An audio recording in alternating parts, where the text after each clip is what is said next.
پاکستانیوں ایف آئی اے کے additional director Chaudhry سرفراز صاحب جو اپنی نوکری کے ساتھ ساتھ انتہا پسند مذہبی جماعتوں کے لیے بھی شدید جذبہ رکھتے تھے اور مختلف فورمز پر اپنے اس جذبہ ایمانی کا اظہار کرتے رہتے اور وکلاء جو توہین مذہب کے ملزمان کے کیسز لڑتے ان کو بھی نصیحت کرتے کہ خدا را اپنے ایمانوں کی حفاظت کرو، ایسے ملزمان کے مقدمے نہ لڑو، خود کروڑوں کی کرپشن میں پکڑے گئے ہیں، کرپشن بھی ایسی کہ جس کے ثبوت بڑے واضح ہیں۔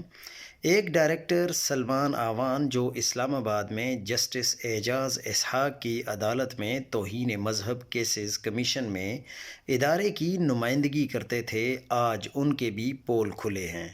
یہ گروہ کیسز بنانے کی دھمکیاں دے کر کال سینٹر سے ماہانہ لاکھوں کروڑوں بٹورا کرتے تھے۔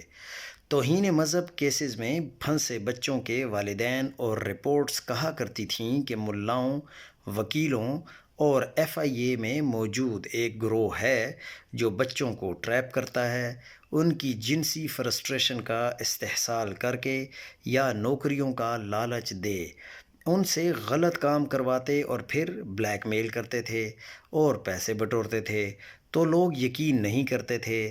اب ہر چیز سامنے آ رہی ہے۔ کیسے ممکن ہوا کہ ایک بچہ جو توہین کا ملزم ہے، راؤ عبدالرحیم سے رابطے میں ہے اور اغوا اور قتل سے پہلے آخری کال راؤ عبدالرحیم کی تھی، اسی طرح توہین آمیز مواد کے لنک گھوم پھر کر انہی لوگوں کو موصول ہوا کرتے تھے اور یہی لوگ ایف آئی آرز درج کرواتے تھے۔